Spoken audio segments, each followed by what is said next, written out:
이 시간 우리 하나님의 말씀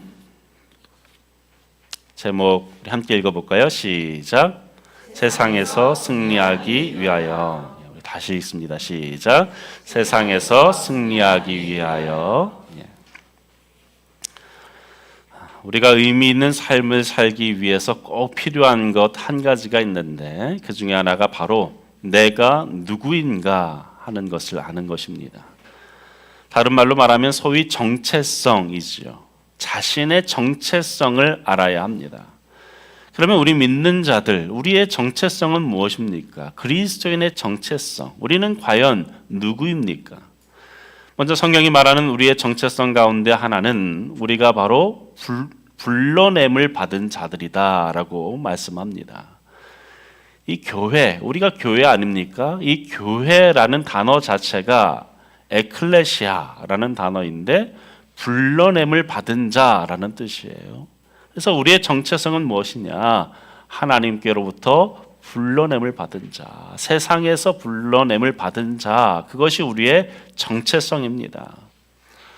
우리 예수 그리스도의 보혈로 죄사함을 받고 하나님의 자녀가 되어진 존재, 저 세상에서 불러냄을 받아서 그리스도의 몸인 교회의 지체가 되어진 존재, 그것이 바로 우리의 정체성이다라고 말씀합니다. 그런데 여러분, 이것이 다가 아니라는 거예요. 또 다른 우리의 정체성이 있는데 그것이 무엇인가? 우리는 불러냄을 받은 자인 동시에 우리는 세상에 보냄을 받은 자라고 말씀합니다. 보냄을 받은 자. 헬라어로 말할 때 아폴로토로스라는 단어를 써요. 아폴로토로스. 이 말을 성경에서 또 어떻게 번역하냐 하면 사도라고 할 때, 예수님의 제자들을 사도라고 칭할 때 이 아폴로토로스 똑같은 단어를 쓰고 있어요. 여러분, 이것이 바로 우리의 정체성이에요. 그래서 예수님은 우리에게 말씀하시기를 내가 너희를 세상 가운데 보낸다 이렇게 말씀하셨어요. 주님은 사람들을 모이기에 열심히 하셨다라기보다 어떻게 하면 이 사람들을 더 보낼 수 있을 것인가, 그것에 대해서 사역에 집중하셨다라는 것이죠. 그래서 뭐라고 말씀하십니까? 너희는 세상의 소금이다. 너희는 세상의 빛이다. 소금과 빛에 비유하신 이유가 뭡니까? 무엇인가에 반드시 들어가야만 의미가 있는 존재가 바로 소금과 빛이에요. 맛을 잃은 곳에 들어가서 맛을 내는 존재, 그것이 소금이고, 어두움 속에서 그 어둠을 밝히기 위한 존재, 그것이 빛이지요. 그래서 우리를 향해서 너희는 소금이다, 너희는 빛이다, 내가 너희를 세상 가운데 보낸다. 그래서 여러분, 우리 그리스도인들의 생활의 장은 어디인가? 이 교회가 아니에요. 이 교회가 전부가 아닙니다. 바로 저 세상이 우리의 삶의 장이라는 사실이죠. 다시 말하면 우리의 믿음은 이 교회 안에서 바라는 것이 아니라 오히려 저 세상에 나가서 우리의 믿음이 발현되어져야 한다. 이것이 바로 우리의 신분이에요. 우리는 보내심을 받은 자로서 살아야 합니다. 그럼 어떻게 우리가 이 세상에서 이 믿음을 가지고 나아가 우리의 신분을 다하며 살 수 있는가? 이 중요한 질문에 대한 대답이 오늘 말씀에 기록되어 있습니다. 오늘 우리가 읽은 이 시편 2편은 시편 1편과 쌍둥이를 이루는 시편 중에 하나입니다. 그래서 어떤 사본에 보면 1편, 2편 이렇게 구분짓지 않고 하나로, 한 통으로 묶어 놓고 있어요. 이어지는 내용입니다. 여러분, 시편 1편의 내용이 무엇입니까? 처음 시작을 이렇게 시작하죠. 복이 있는 사람은, 복에 대해서 얘기하는 거예요. 누가 복이 있는 사람이냐? 하나님과 함께하는 사람, 시냇가에 심은 나무처럼 주님 곁에서 생명수를 날마다 얻는 사람, 그 사람이 바로 복이 있는 사람이다. 그런데 이 사람의 특징이 무엇입니까? 하나님의 말씀을 날마다 즐거워하고 그 말씀을 주야로 묵상하는 자, 말씀 가운데 늘 자신을 노출시키는 자, 그 말씀을 기뻐하는 자, 그것이 복 있는 사람의 특징입니다. 그래서 그의 하는 모든 일마다 어떻다고요? 형통할 것이다. 철에 따라 열매를 맺고 그 잎사귀가 마르지 아니함 같다라고 약속하고 계세요. 그래서 모든 일이 다 형통할 것이다. 다시 말해서 복을 받은 사람은 하나님의 말씀을 마음 깊이 새기는 자일 뿐만 아니라 그 새겨진 그 마음의 말씀을 가지고 세상 가운데 나아가서 그 말씀대로 행하는 자, 그가 바로 복 있는 사람이다. 여러분, 우리가 이 보냄받은 자로서 어떻게 우리가 세상 가운데 우리의 믿음 가운데 사는 모습으로 하나님 앞에 영광 돌릴 수 있을까요? 오늘 말씀을 통해 함께 나누기 원합니다. 먼저 우리가 세상에 나아가 믿음으로 승리하며 믿음으로 살기 위해서는 첫째로 세상의 본질을 파악해야 합니다. 우리 다 같이 1번 읽어볼까요? 시작. 세상의 본질을 파악해야 한다. 세상이 무엇인지를, 어떤 것인지를 알아야 한다는 거예요. 1절에서 3절의 말씀을 보면 시편 기자는 세상이 무엇인가에 대해서 우리에게 명확하게 일러줍니다. 그런데 이 시편 2편의 시작을 보시면 아주 탄식 어린 말로써 이 시편을 시작하고 있어요. 그래서 이 시편 2편을 읽을 때에는 그러한 마음으로 읽어야 돼요. 탄식하는 마음으로. 우리 1절 말씀, 그러한 탄식의 마음으로 읽어봅시다. 시작. 어찌하여 이방 나라들이 분노하며 민족들이 헛된 일을 꾸미는가. 어찌하여 탄식하며 말하고 있어요. 그런데 무엇 때문에 탄식합니까? 분노하는 것. 이 분노하며라는 단어는 아주 강한 어조로 말하고 있어요. 원문에도 보면 경노하는 그러한 모양을 표현할 때 쓰는 단어를 쓰고 있습니다. 분을 속에 삭히는 것이 아니라 밖으로 막 표출하고 있는 모습. 그리고 꾸민다라고 얘기합니다. 꾸민다. 그들은 헛된 일을 꾸민다. 여기서 말하는 이 꾸민다라는 말이 시편 1편에 나오는 묵상이라는 단어와 똑같은 단어를 쓰고 있어요. 흥미롭죠. 이런 묵상이 무슨 의미입니까? 소가 되새김질 하듯이 어떤 일을 하기 위해서 마음 깊이 묵상하고 계획하는 것을 말하는 거예요. 그런데 지금 이들이 무엇을 하고 있는가? 아주 분노하며 이루어지지 않을 그 헛된 일을 마음속에 꿈꾸고 있다는 것이죠. 그래서 탄식하고 있는 거예요. 어찌하여? 그렇다면 세상이 그렇게 분노하며 헛된 일을 하기 위해 애쓰는 것이 무엇입니까? 2절과 3절을 보면 세상의 군왕들이 나서며 관원들이 서로 꾀하여 여호와와 그의 기름 부음 받은 자를 뭐하며 대적하며. 3절 함께 했습니다.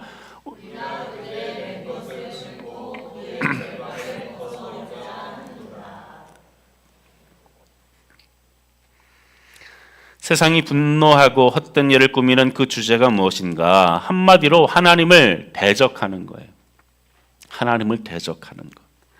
맨 것을 끊고 결박을 벗어버리는 것. 그것이 무엇입니까? 하나님의 말씀을 말하는 거죠. 시편 1편에서 말한 그 말씀, 그 율법의 말씀, 그 하나님의 법칙, 하나님의 원리, 하나님의 방법, 그것을 끊어버리자고, 그것을 대적하자라고 그들은 꾸미고 있다는 거예요. 마치 묵상하듯이 곱씹으면서. 여러분, 예수님이 우리에게 뭐라고 말씀하셨습니까? 내 멍에를 배우라 라고 말씀하셨어요. 마태복음 11장 28절에 수고하고 무거운 짐진 자들아 다 내게로 오라. 내가 너희를 쉬게 하리라. 그러면서 마냥 쉬라고 말씀하신 것이 아니라 29절 함께 했습니다. 나는 마음이 온유하고 겸손하니 나의 멍에를 메고 내게 배우라. 그러면 너희 마음이 쉼을 얻으리니. 멍에를 메라고 하세요. 멍에가 무엇입니까? 짐승에게 씌우는 것이 멍에잖아요. 그럼 무슨 말입니까? 우리에게 멍에를 씌운다. 그것이 우리에게 도리어 쉼이 되어진다라고 말씀해요. 곧 하나님의 법칙대로 사는 것이 우리의 인생의 짐에서 벗어나는 길이다라고 말씀하는 거예요. 세상의 멍에를 벗어버리고 나의 멍에를 메라. 세상의 멍에는 너희를 짓누르고 억압하고 숨도 쉬지 못하게 만들지만 내가 주는 멍에는 너희에게 쉼을 줄 것이다. 그 멍에가 무엇입니까? 하나님의 말씀이에요. 하나님의 법칙이에요. 하나님의 원리입니다. 그것이 우리로 하여금 자유케 한다고. 그런데 오늘 말씀에 뭐라고 얘기합니까? 그것을 싫어하는 자들, 그것을 벗어버리기 원하는 자들, 대적하는 자들이 있다는 것이지요. 그럼 오늘 세상을 자세히 한번 보세요. 지금 우리가 사는 이 세상 가운데 하나님을 얼마나 대적합니까? 성경의 말씀을 보면 하나님의 원리에 의하면 가정을 힘써 지키라고 얼마나 가정에 대한 말씀이 많이 나옵니까? 근데 세상은 뭐라고 얘기해요? 즐기라고. 2008년에 우리나라는 성매매 방지법이 통과되었습니다. 꽤 많이 지났죠. 이 법안이 실행되어진 지 이제 십수년이 지났는데 과연 어떻게 되었는가? 정확한 최근의 통계는 없었지만 이 법안이 통과되어지고 불과 몇 년 사이에 어떤 일이 일어났느냐? 이 국내에 있는 성매매 업소들이 좀 줄어들기는 했지만 대부분 다 원정을 나갔다는 거예요. 어느 정도였는가? 이 법안이 2008년에 발현되고 2011년인가 통계가 있었는데 2011년에 미국에서 외국인들 중에 성매매를 하는 사람들 그 통계를 내니까 대한민국이 1위였어요. 20 몇 %였어요. 25%인가 그랬습니다. 다른 국적의 여러 나라들이 있었지만 대한민국이 미국에서 성매매하는 사람의 1위였다는 거예요. 지금은 달라졌겠습니까? 지금도 여전히 해외로 나가서 성을 사고 성을 팔고. 하나님은 또 뭐라 말씀하십니까? 탐심을 갖지 말라라고 말씀하셨어요. 있는 것으로 자족하고 그것으로 누리며 살라라고 말씀하셨습니다. 그런데 세상은 뭐라 말합니까? 많이 가진 자가 이긴 것이다. 수단과 방법을 가리지 말고 가지라라고 우리를 현혹합니다. 여러분, 이 속삭임이 얼마나 많은 가정을 파탄으로 빠뜨립니까? 저도 목회자니까. 여러분, 목회자는 탐심이 없겠습니까? 그렇게 봐주신다면 감사하지만 탐심이 없겠습니까? 저라고 왜 갖고 싶은 게 없겠어요? 갖고 싶은 게 있죠. 저라고 왜 누리고 싶은 것이 없겠습니까? 있죠. 그런 유혹들이 왜 없겠습니까? 그냥 일반적인 세상에서 그런 눈에 보여지는 유혹도 쉽지 않은데 가끔은 이런 제안도 들어와요. 가족 중에 이 사업을 하는 분들이 있어요. 이 사업을 하다 보면 이 세금 문제로 인해서 이 직원들을 더 많이 고용해야 되는 경우가 있나 봐요. 그래서 제 이름을 좀 올려달라고, 저희 아내 이름을 좀 올려달라고 이런 요청이 올 때가 있어요. 물론 조심스럽게 요청을 하죠.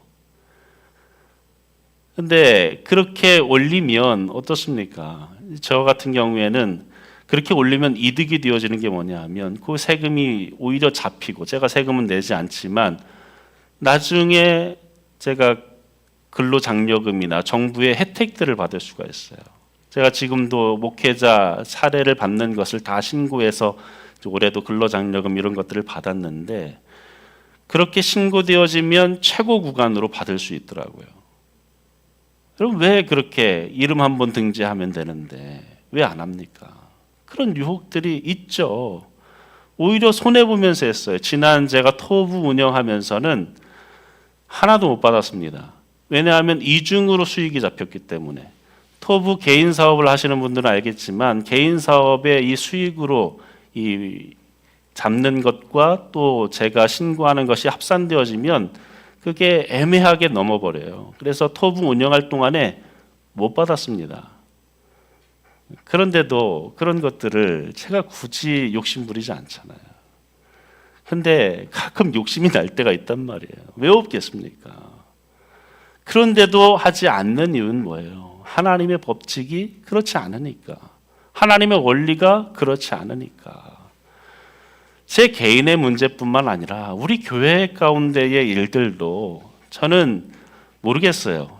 우리 교회를 볼 때, 우리 성도들이 볼 때, 저를 볼 때 그렇게 봐주는지 모르겠지만 상당히 저는 노력한다고 생각합니다. 어느 교회보다도 교회를 지키고 운영하는 데 있어서 저는 세상 법에 있어서 누구에게도 부끄럽지 않게 하려고 굉장히 애씁니다. 이따 우리가 사무처회를 할 거예요. 저는 정말로 자신합니다. 대한민국에서 우리 교회처럼 투명하게 재정 공개하고 하는 교회 여러분 5%도 안 됩니다. 저는 정말 그렇게 확신해요.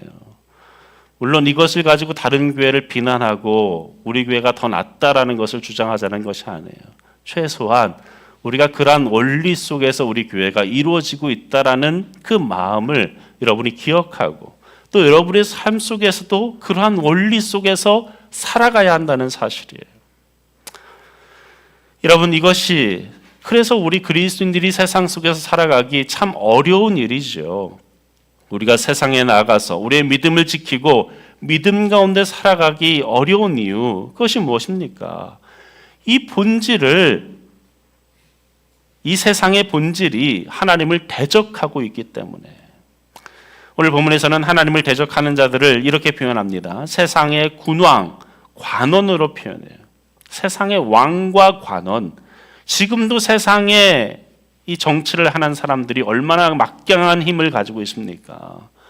근데 그 당시의 군왕들은 어때요? 모든 것을 다 할 수 있는 군왕이잖아요. 마치 그와 같다는 것이죠. 이 세상의 시스템, 그것 자체에 군왕에 비유하면서 이 세상은 그렇게 우리가 하나님의 말씀 가운데 사는 것을 대적하고 막고 있다라는 거예요. 그래서 쉽지 않은 거죠. 여러분 이것을 우리는 먼저 알아야 합니다. 그래서 사도 요한은 일찍이 우리에게 세상의 본질에 대해서 이렇게 말씀합니다. 요한에서 2장 15절에 이 세상이나 세상에 있는 것들을 뭐하지 말라? 사랑하지 말라. 이 말씀을 보고 혼동하는 분들이 있어요. 같은 요한인데 하나님이 세상을 이처럼 사랑하사라고 했는데 아니 세상을 사랑하지 말라고? 하나님이 거짓말쟁이네? 아니죠. 세상이란 단어도 다른 단어인 거예요. 여기서 말하는 세상은 뭡니까? 세상의 시스템, 잘못된 그 세상의 이 대적들을 말하는 것이죠. 누구든지 세상을 사랑하면 아버지의 사랑이 그 안에 있지 아니하니. 16절 함께 했습니다. 이는 세상에 있는 모든 것이 육신의 정욕과 안목의 정욕과 이생의 자랑이니 다 아버지께로부터 온 것이 아니요 세상으로부터 온 것이라. 육신의 정욕, 안목의 정욕. 세상은 몸에 이끌리는 대로 살아라 라고 주장하죠. 본능이 이끌리는 대로, 네 마음 가는 대로, 눈이 이끌리는 대로 하며 살아라. 그것이 자유를 만끽하고 누리며 사는 것이다. 얼마나 멋진 인생이냐. 그러한 삶을 내 본능 가운데 살 수 있는 그것을 누리는 삶이야말로 진짜 성공한 인생이다 라고 말하죠. 그러나 그렇지 않다는 거예요. 그렇게 현혹돼서는 안 된다는 것이죠. 이 생의 자랑은 무엇입니까? 우리의 의식주를 말하는 거예요. 넓은 아파트를 자랑하고 자신의 돈을 자랑하고 외모를 자랑하고 이것은 세상이 말하는 본질이라는 거예요. 우리가 세상에서 믿음을 지키고 승리하기 위해서는 이러한 본질에 대해서 알아야 한다는 것이죠. 세상이 어떤 것인가. 그러므로 여러분 우리가 믿는다는 그 사실 때문에 하나님 말씀대로 산다는 그 사실 때문에 고난을 받을 때에 그것이 우리에게 어려움이 되어질 때에 이상히 여기지 말아야 합니다. 오히려 당연함으로 받아야 한다. 아니 오히려 감사하라고 말씀합니다. 왜입니까? 고난을 받는다는 것 그것 자체가 내가 지금 하나님의 말씀대로 살고 있구나. 세상을 거스르고 있구나. 세상을 도리어 내가 대적하며 살고 있구나. 예수님은 이 땅에 계시는 동안 이 땅을 떠나실 때에 우리에게 이렇게 말씀하셨습니다. 요한복음 15장 18절에 세상이 너희를 미워하면 너희보다 먼저 나를 미워한 줄을 알라. 세상이 우리를 미워하게 된다는 거예요. 그런데 뭐라 말씀합니까? 내가 먼저 미움을 받았다. 예수님도 세상에 계실 동안에 그 선하신 예수님도 미움을 받으셨다라고 말씀합니다. 19절 함께 했습니다. 너희가 세상에 속하였으면 세상이 자기 것을 사랑할 것이나 너희는 세상에 속한 자가 아니요 도리어 내가 너희를 세상에서 택하였기 때문에 세상이 너희를 미워하느니라. 너희가 세상에 속하면 너희를 세상이 좋아할 거야. 아무 문제 없을 거야. 세상이 거부하지 않을 거야. 하지만 너희가 세상 가운데 미워함을 받게 되어지면 오히려 네가 나의 자녀임을, 나의 제자임을 알아라. 이런 말씀인 거죠.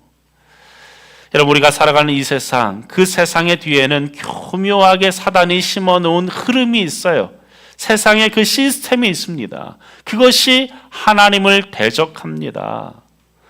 특별히 하나님의 말씀대로 사는 것을 허물려고 꿈꾸고 있다는 거죠. 계획하고 있다는 것이죠. 호시탐탐 어떻게 하면 하나님의 말씀을 왜곡해서 이 교회를, 믿는 자들을 무너뜨릴 것인가? 사단은 그것을 계획하고 있다. 세상은 그렇게 흘러가고 있다라는 사실입니다. 여러분, 이것을 우리는 분명하게 알아야 됩니다. 두 번째로, 우리가 세상에서 믿음을 지키기 위해서는 세상의 본질을 알 뿐만 아니라 무엇을 해야 되는가? 우리 2번 대지 함께 했습니다. 시작. 세상의 대적에 올바로 반응할 줄 알아야 한다. 세상이 하나님을 대적하고 하나님의 말씀을 없애려고 헛된 일을 계획하자. 그러면 하나님은 가만히 계시는가? 하나님이 이에 대해서 반응을 하십니다. 4절 말씀에 하늘에 계시니가 뭐 하신다고요? 웃으시며. 하늘에 계시니가 하나님이 웃으신다는 거예요. 주께서 그들을 뭐 한다고요? 그냥 웃는 게 아니라 비웃으신다. 여러분, 이것이 하나님의 반응이에요. 세상에 그 계획을 세우는 그 모습, 그것을 볼 때 비웃으신다. 이 말씀을 보고 많은 학자들이 고민을 했습니다. 비웃는다 할 때 하나님 입꼬리를 이렇게 살짝 올리고 비웃는단 말이야. 이거 조금 이미지가 안 좋은데. 그래서 이것을 어떻게 번역하는가에 대해서 많이 고민을 했어요. 그런데 저는 이 말씀에 대해서 자녀를 기르면서 이해하게 되었어요. 어떻게 이해하게 되었느냐? 우리 아이들을 키우다 보면 어렸을 때, 꼬마였을 때 지 뜻대로 안 되면 뭐라고 합니까? 아빠 미워, 엄마 미워, 뭐 이렇게 해요. 그래서 엄마를 어떻게 하면은 밉게 할 수 있을까? 막 싫은 행동을 막 해요. 막 어지르고 막 울고 막 밖에 나가서 엄마 아빠가 민망한 행동이 있거든요. 어쩔 줄 몰라 하는 엄마 아빠의 그 모습을 얘들이 알아요. 기가 막히게. 그런 행동을 막 합니다. 그러면 어떻게 해요? 진짜 성숙한 부모라면 그 모습을 보고 비웃는 거예요. 그러한 자녀를 볼 때 비웃는 거죠. 야, 해봐라 네가. 해봤자지 뭐. 그런 의미인 거죠. 아빠 미워, 엄마 미워, 일로 와, 싸우자. 이렇게 할 겁니까? 아니죠. 넉넉하게 포용하는 것, 그것을 대수롭지 않게 여기는 것, 그것을 말하는 거예요. 여러분, 이것이 바로 세상 가운데 하나님의 자녀로서 우리가 보여야 할 태도라는 거죠. 하나님이 세상에 대해서 그렇게 웃으셨어요. 여러분, 세상은 지금도 돈이 제일이라고 외치죠. 그래서 수단과 방법을 가리지 말라고, 권력을 가져야 한다라고 말합니다. 그러다 보니 지금도 보면 부정을 저지른 사람들마다 끝까지 버팁니다. 끝까지 버텨요. 정치인들도 연예인들도 끝까지 오리발이에요. 버팁니다. 근데 보면 버티면 또 되더라고요. 버티면 벌이 좀 줄든지 사람들이 다 잊어버리든지, 심지어 교회 목회자들도 어떤 문제가 드러나면 버텨요. 버티면 또 되더라고요. 저도 버틸까? 버티면 얘기하세요. 그러지 말라고. 왜 버팁니까? 권력이 제일이니까, 돈이 제일이니까 거기서 내려오고 싶지 않은 거예요. 이런 말씀대로 사는 우리를 비웃으며 분노하는 그들에게 대해 우리는 어떻게 해야 되는가? 내 믿음을 숨겨야 됩니까? 하나님을 믿는 것을 부끄러워하면서 숨죽여서 우리는 그렇게 살아야 됩니까? 아니면 같이 똑같이 악을 쓰면서 싸워야 합니까? 우리는 하나님과 같이 웃으면서 초연할 줄 알아야 한다는 거예요. 우리가 그 세상의 본질을 알기 때문에 그 세상에 대해서 마음을 열고 품을 줄 알아야 한다는 거죠. 그러나 우리가 이 세상에 대해서 계속해서 끝까지 웃어야만 하는가? 그렇지 않다는 거죠. 5절 말씀 함께 했습니다. 시작.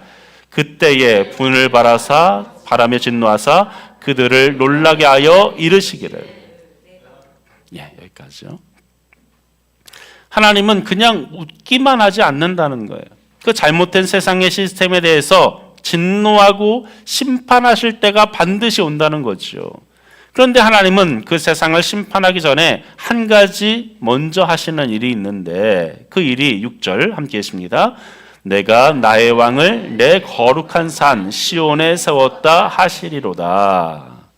이것이 오늘 말씀의 핵심이에요. 하나님은 세상의 그 어리석은 분노와 노력에 대해서 가만히 웃고만 계시고 계신 것이 아니라 일어나 행동하실 때가 있다는 것이죠. 세상의 잘못된 그 시스템에 속아서 멸망으로 달려가는 그들을 위해서 하나님은 한 가지 일을 행하시는데 그것이 무엇인가? 왕을 세우시겠다고. 왕을 시온 가운데 세우겠다라고 말씀합니다. 이 왕이 누굽니까? 기름 부음 받은 자, 그가 바로 왕이죠. 곧 메시아를 세상 가운데 보내겠다라고 약속하십니다. 그리고 그렇게 보내심을 받은 그 메시아, 그분은 어떻게 하십니까? 이 땅에 오셔서 그저 시온산에 앉아만 계십니까? 아니죠. 9절 함께 했습니다. 내가 철장으로 그들을 깨뜨리며 질그릇같이 부수리라 하시도다. 하나님께 보냄을 받은 그 메시아 그리스도, 우리는 알고 있죠. 누굽니까? 예수 그리스도. 그분은 장차 언젠가 이 땅을 심판하실 것이다. 그렇게 깨뜨리실 것이다. 그런데 그분은 이 땅을 심판하시기 전에 이 세상을 사는 우리 그리스도인들에게 먼저 한 가지 놀라운 일을 하신다는 거죠. 8절 함께 했습니다. 내게 구하라. 내가 이방 나라를 내 유업으로 주리니 내 소유가 땅끝까지 이르리로다.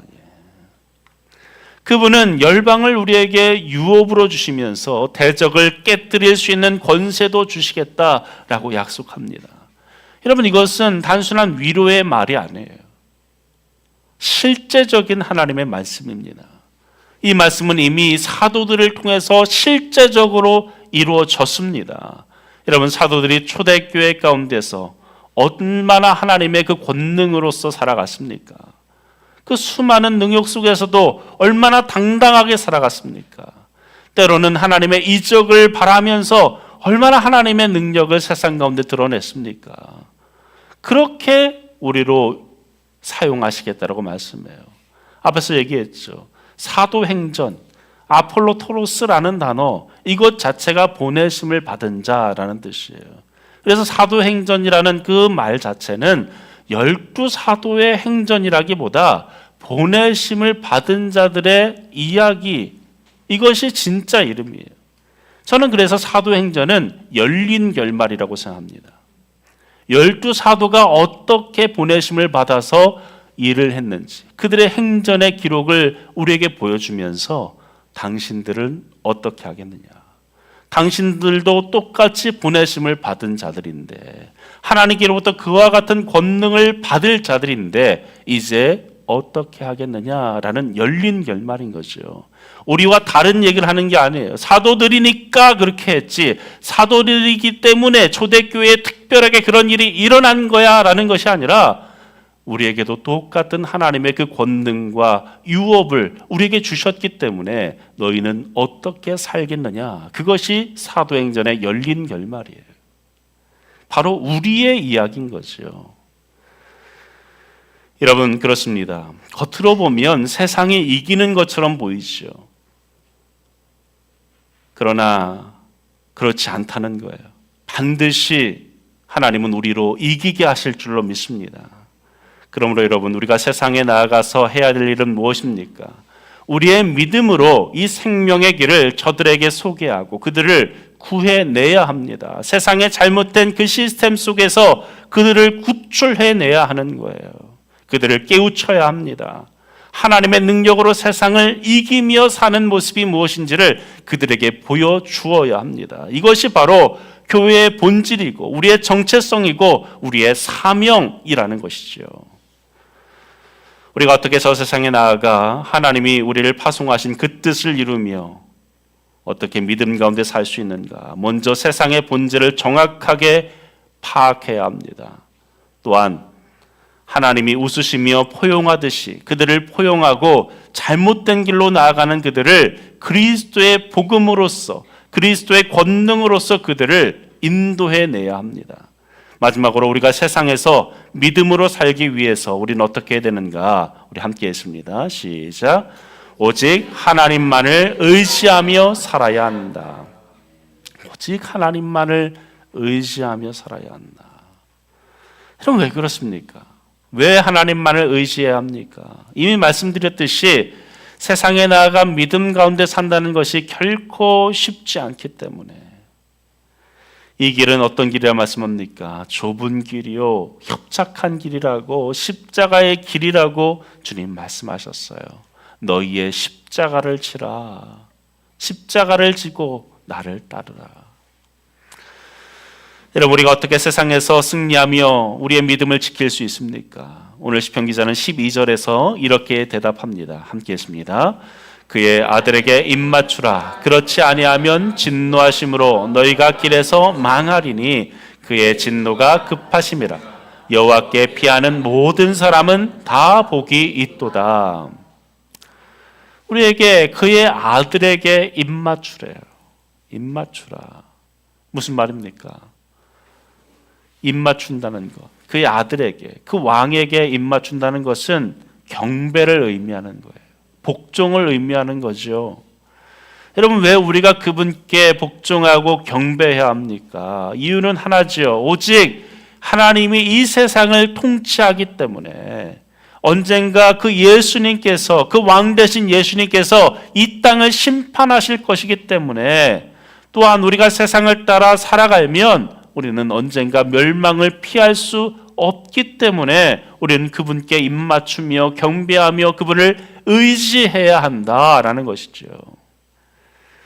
우리가 교회 안에서는 거룩한 예배자로 다 앉아 있습니다. 그러나 우리가 교회 문을 열고 나가는 순간 우리의 믿음을 적당히 접어두고 세상과 타협하면서 그렇게 적당히 살아간다면 세상살이가 그렇게 어렵지가 않습니다. 왜 그렇습니까? 영적인 갈등이 전혀 일어나지 않기 때문에 적당히 타협하면서 살면 아무 문제가 없어요. 세상의 흐름에 맡겨버리면 부딪힐 일이 없습니다. 하지만 하나님의 말씀대로 그 믿음의 본질대로 우리가 세상의 한복판으로 나아가면 어떻습니까? 세상에 저항이 있을 수밖에 없다는 것이죠. 죄악된 세상 속에서 그리스도인이라는 그 거룩한 정체성을 지키며 산다는 것은 얼마나 치열하고 얼마나 힘겨운 영적인 싸움인지를 우리는 뼈저리게 느낄 수밖에 없다는 거예요.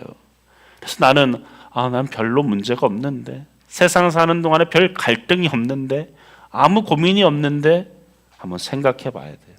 정말로 말씀 가운데 내가 살고 있는가? 우리는 어떻게 해야 됩니까? 이중적인 생활을 해야 됩니까? 아니죠. 낙심하여 귀가 죽어서 예수 믿는다 소리도 내지 못하고 복음을 꽁꽁 숨기며 살아야 됩니까? 내가 예수를 믿는다는 사실을 부끄러워 여기며 살아야 됩니까? 전혀 그렇지 않지요. 여러분 우리는 어떤 존재입니까? 우리는 세상 가운데 비웃음을 사며 사는 존재가 아닙니다. 우리는 하나님의 백성, 하나님의 자녀입니다. 세상을 도리어 구할 자가 바로 우리라고 성경은 말씀해요.